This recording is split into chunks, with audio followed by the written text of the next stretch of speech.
Hello YouTube, I'm Michael Morgan. This is Retro Reviews. Thanks for joining me today. We are continuing our 80s movie countdown with the number 2 year, the silver medal winner, 1984.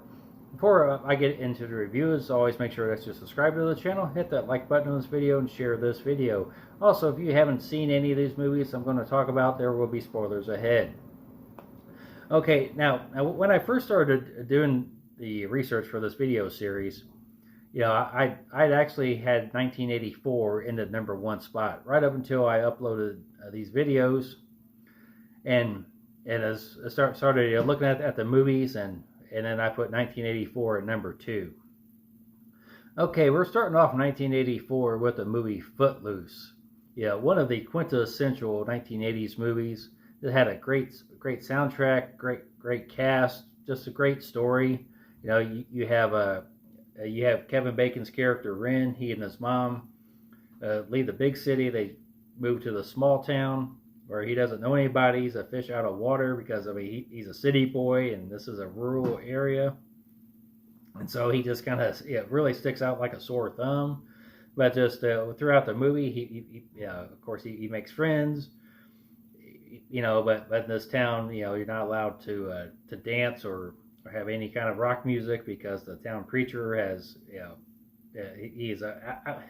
because he outlawed it, but just over time, that they do win him over, and they have their school dance. This fantastic movie. Oh, okay, another great movie from 1984 is the mockumentary This Is Spinal Tap, which is of course a mockumentary of the fictional English heavy metal group This Is Spinal Tap, directed and written by Rob Reiner, who went on to direct multiple iconic movies of the 80s. You had When Harry Met Sally, Stand By Me, and The Princess Bride. That was another one that Rob Reiner did.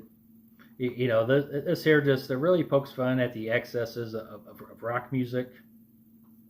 There's a lot of funny moments in here as well. It's just like there's a scene where all of the amplifiers are turned up to 11. And if you know anything about amplifiers or guitars or anything, yes, everything gets turned up to 10. But it is turned up to 11 in this movie. There's also a scene where they're performing a concert, and there's supposed to be this large model of Stonehenge coming down on the stage, but it turns out it's just this little bitty tiny model. Very hilarious movie. Okay, also you have the original Police Academy, which somehow managed to spawn 5 sequels. But this first one is fantastic. It's the 80s trope of misfits accomplishing something great. The movie talks about how in order to get more police officers on the street, the local police department lowered their standards for who can get to the academy. And then this is just a hilarity and hijinks ensue. Great cast of this movie. Of course, you have Steve Guttenberg, who plays Mahoney. You have the football player Bubba Smith, who plays Hightower. Of course, you have Michael Winslow, who plays Jones, he's the guy who makes all the sound effects. This is just a great movie. There's a lot of great pranks throughout this movie. Okay, another great movie from 1984 is Romancing the Stone with Michael Douglas, Kathleen Turner, and Danny DeVito. This is just one of those great adventure romantic comedy movies where Kathleen Turner is a romance writer. She has to travel down to South America, and she meets up with this rugged adventurer type played by Michael Douglas. You have this crook played by Danny DeVito. He's looking for Kathleen Turner as well. Just a great, just a fantastic movie. And we're going back to John Hughes. If you recall from the 1985 video, we reviewed 2 John Hughes movies. This is another great one. 16 Candles with Molly Ringwald. You know, it's about a girl. Her entire family forgets about her 16th birthday. Of course, with the current culture, some parts of this movie may not age very well. You know, but this is still, just a great. It's one of those great movies. It's a great movie of its time. It's a great movie from John Hughes. I'd encourage you to watch it. Also, we have the movie The Natural. This is a baseball movie with Robert Redford, who plays a baseball player named Roy Hobbs. And I remember growing up watching this movie. There's a big dramatic end to it where he hits a home run and it hits the lights in the stadium. The lights in the stadium start popping and going out. You know, big heroic finish. And then I remember in high school I actually read the book The Natural. And you don't get the Hollywood ending in the book. Basically, at the end of the book, you learn, that Roy Hobbs has broken the rules, and that he's kicked out of baseball. But this is still, just a great baseball movie. One of those. The '80s had a lot of great baseball movies, as I'll get to in the next video segment. Also, you have the movie Indiana Jones and the Temple of Doom. This is the first Indiana Jones sequel after Raiders of the Lost Ark. This goes into a little bit darker territory than Raiders of the Lost Ark, and then certainly Indiana Jones and the Last Crusade. But this movie really does stand on its own. And you have a very underrated classic from Sergio Leone, Once Upon a Time in America. Robert De Niro, James Woods, Elizabeth McGovern, also a young Jennifer Connelly is in this movie as well. It's just really one of the underrated gangster flicks, and of the '80s, and really just one of the great, one of the great gangster movies of all time. Unfortunately, it didn't get its due in theaters, but there's a restored version. I mean, it is almost 4 hours long, and so I would highly encourage you to watch that movie.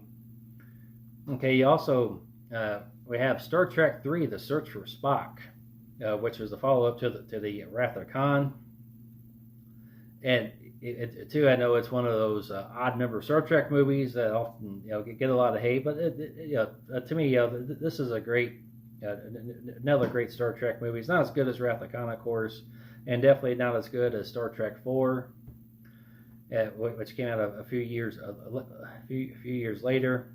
But a highly enjoyable Star Trek movie if you're a fan of the original series or the original cast. Okay, also another great one on this list is Ghostbusters. Of course, there's a recent sequel that came out just a few weeks ago. As I've uploaded this video, I haven't watched it, but this was a movie that started it all. I mean, just a fantastic movie. I remember seeing this as a kid. As one of my favorite movies. Bill Murray, fantastic. Dan Aykroyd, Harold Ramis. Ernie Hudson, Sigourney Weaver, Annie Potts. I mean, just a fantastic movie, fantastic soundtrack. Of course, you got the title track from Ray Parker Jr. I remember I had that on a 45 record growing up.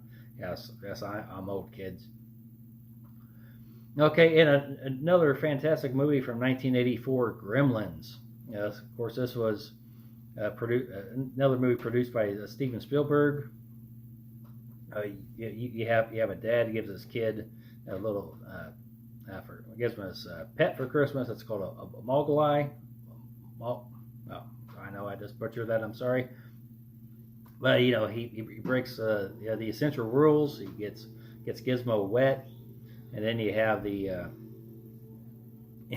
and for a movie targeted towards kids. I mean, there is a lot of of course, there's a lot of violence in this movie. Although the primary audience for this movie was children, and Gremlins was one of the movies that also was instrumental in getting the PG-13 rating from the Motion Picture Association of America.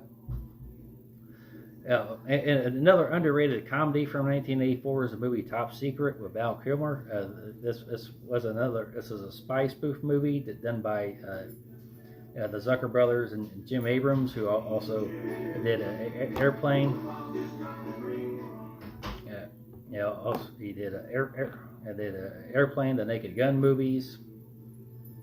Hey, you have the Karate Kid with Ralph Macchio and Pat Morita as Mr. Miyagi. Is a story about another story about a new kid in town.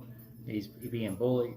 He's a poor kid is being bullied by by the local rich kids. He learns karate. Of course, he faces them at a tournament, and of course, you had multiple Karate Kid sequels, and you have the Netflix series Cobra Kai, which I encourage you to check out. It's one of my favorite things on Netflix to watch. Of course, you have the children's fantasy story, The Never Ending Story, came out in 1984. And also another movie that has not aged well was Revenge of the Nerds, which is about a group of nerds who get back at the jocks who bully them. And, too, that seemed to be a common theme in the 1980s. Now, also you have the movie Red Dawn with Patrick Swayze, Charlie Sheen. It's where this town in Colorado, it gets invaded by these foreign forces, where it's just the USA's been invaded by these multiple foreign armies. And these high school students. There's also C. Thomas Howell, Jennifer Grey, Leah Thompson. Too, and these kids learn to fight back against these forces. And what's interesting is that Red Dawn, a little bit of trivia here, is the first PG-rated 13 movie in history. Okay, and the next movie on this list is the signature role for Arnold Schwarzenegger, The Terminator, from 1984. So, of course, it's about AI that becomes a sentient, a war that wipes out, where humanity's wiped out. It involves time travel, sci-fi. You have the first Terminator movie, which really put Arnold Schwarzenegger on the map. Of course, it's followed 7 years later by Terminator 2 Judgment Day, which far outshined the original, in my opinion, and was the best one in the series. Of course, you have 1984 also brought us the original Nightmare on Elm Street, which launched Freddy Krueger into the horror lexicon and became a pop culture figure, which spawned numerous sequels and remakes and thing else. And also you have a movie I actually watched just a few weeks ago, Night of the Comet, which is a combination 80s sci-fi. It's also a bit of a monster movie. And then finally, ending the year 1984, we have Beverly Hills Cop with Eddie Murphy. This is peak Eddie Murphy playing Axel Foley. He's a Detroit detective who goes to Beverly Hills to investigate a case. Just it was great. Casted in there as well. Just a great comedy. Okay, so that is the year 1984. So drop me a comment as far as what was your favorite movie from 1984. Thank you for watching today.